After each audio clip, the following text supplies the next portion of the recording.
কি ঘটেছে বলুন, ইনসিডেন্ট বলুন, কোন গ্রাম কোথায় হয়েছে বলুন, বলুন স্পেসিফিক বলুন। আবারও বলছি, শান্তি বজায় রাখুন। পাপীদের অপবিত্র পার্টি অফিস, যেখানে পয়সা নেওয়া হতো, যেখানে মদ খাওয়া হতো, জুয়া খেলা হতো, নারী নির্যাতন হতো, শাহজাহানরা পিঠা বানাতো, সেদিকে কেউ তাকাবেন না। আর আইন হাতে তুলে নেওয়ার দরকার নেই। ভারতীয় ন্যায় সংহিতা অনুযায়ী চোর, খুনি, ডাকাত, অত্যাচারীদের আইন অনুযায়ী ব্যবস্থা হবে, দেখতে থাকুন। সিও স্টেট অবজারভার দুজনই ছিলেন। আমি আগে থেকে টাইম নিয়ে এসেছিলাম। আমি ওনাদেরকে মূলত ধন্যবাদ জানালাম। ভবানীপুর এবং নন্দীগ্রামের আমি প্রার্থী ছিলাম। খুব শান্তিপূর্ণ নির্বাচন হয়েছে এবং আজকে গেজেট নোটিফিকেশানও হয়ে গেছে জয়ী প্রার্থীদের 293 জনের। আমি ওদের থ্যাঙ্কস জানানোর জন্যই এসেছিলাম। ইটস এ কমপ্লিটলি কার্টসি ভিজিট, কারণ নির্বাচনের আগে অনেকবারই এসেছি।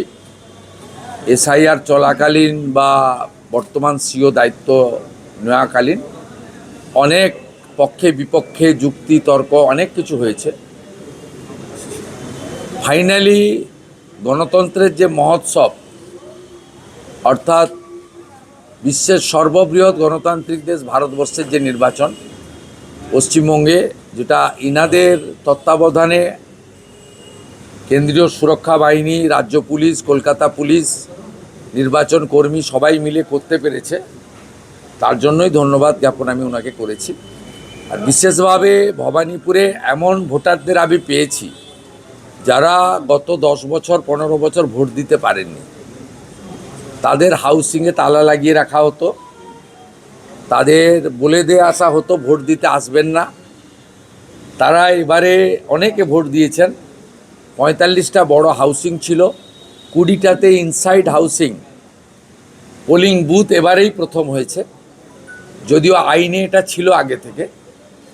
সেই ভোটারদের পক্ষ থেকেও আমি কনভে করেছি যে আমাকে হান্ড্রেডস অফ ভোটার্স তারা বলেছে তারা অনেক দিন পরে নিজের ভোট নিজে দেওয়ার সুযোগ পেয়েছে, ইনসিডেন্ট ফ্রি ইলেকশন। সেই জন্য I convey my gratitude and best wishes to Election Commission of India through CEO. আমি বরখাস্ত আমি পদত্যাগ করবো না, রাষ্ট্রপতি শাসন হয় হোক, এটা রেকর্ড থাকুক, ওরা আমাকে বরখাস্ত করুক, আমি চাই। এই দিনটা একটা কালো দিন। আমি কোনো মন্তব্য করব না। সংবিধানে লেখা আছে মাননীয় গভর্নর লোকভবন এই বিষয়ে যথাযথ সাংবিধানিক পদক্ষেপ নেবে, এটা আশা করি। এর বাইরে আমি কোনো মন্তব্য করব না।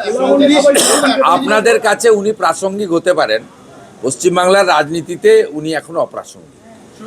ওনার জন্য বেশি বাক্য খরচ করার কোনো প্রয়োজন আছে বলে বিজেপি এমএলএরা আবেদন করছেন যাতে কোনো রকম অশান্তি না হয়।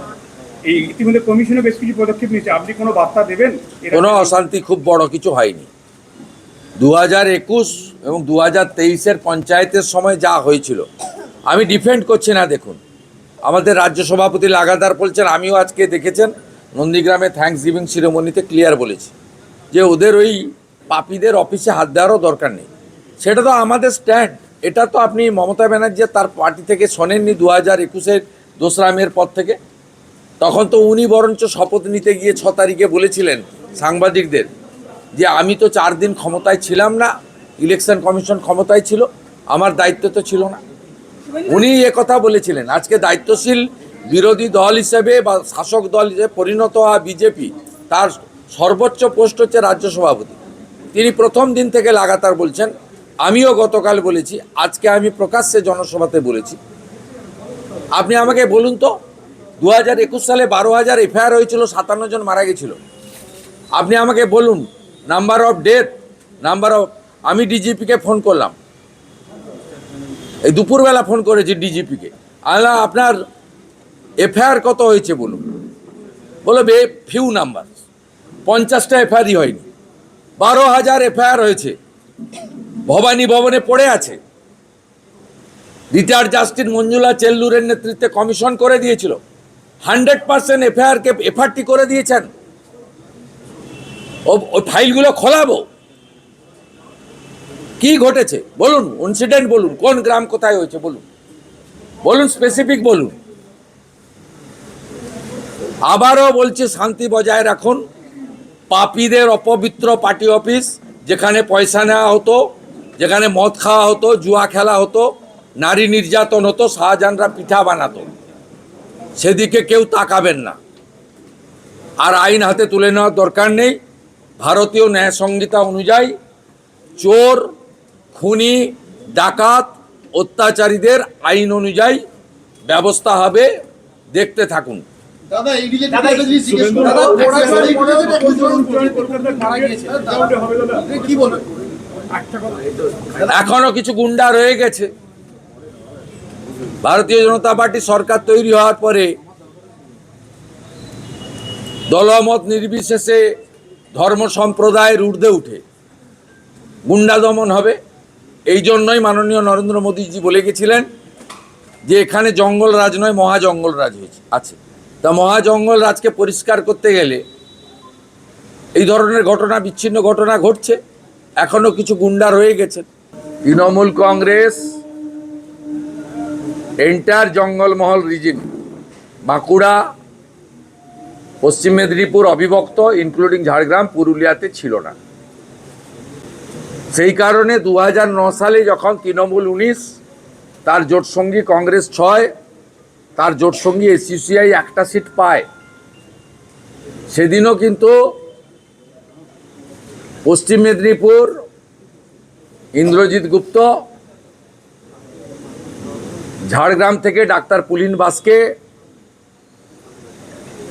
পুরুলিয়া থেকে আমাদের নরহরি মাহাতো, বাঁকুড়া থেকে বাসুদেব আচার্যা, এরা জিতেছিলেন। তারপরে কার হাত ধরে জঙ্গলমহলে তৃণমূল প্রবেশ করেছে, ইতিহাস তার সাক্ষী। আমি কেন, নিজে যারে বড় কয় বড় সে নয়, লোকে যারে বড় কয় বড় সয় হয়। একইভাবে মালদা, মুর্শিদাবাদ, উত্তর দিনাজপুরের করণদিঘি, ইটার ছাড়া কোথাও তৃণমূল কংগ্রেস নামক বস্তু ছিল না। না, আমি ওইদিকে আমি বলছি না।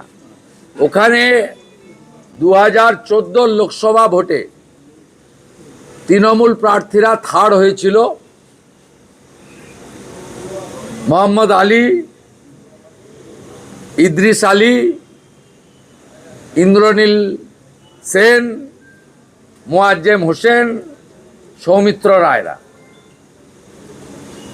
কার হাত ধরে ওখানে 2019-এর লোকসভা ভোটে তৃণমূল 51% ভোট পেয়েছিল, এটা সবাই জানে। অতএব ইতিহাস আর তথ্য পরিষ্কার বলে দিয়েছে, উনি যদি নিজের দমে মুখ্যমন্ত্রী হতেন 2001-এ হতেন। কার এবং কাদের দমে হয়েছেন 2011-তে, আজকে সেটা প্রমাণিত। আমি আর বাড়াবো না।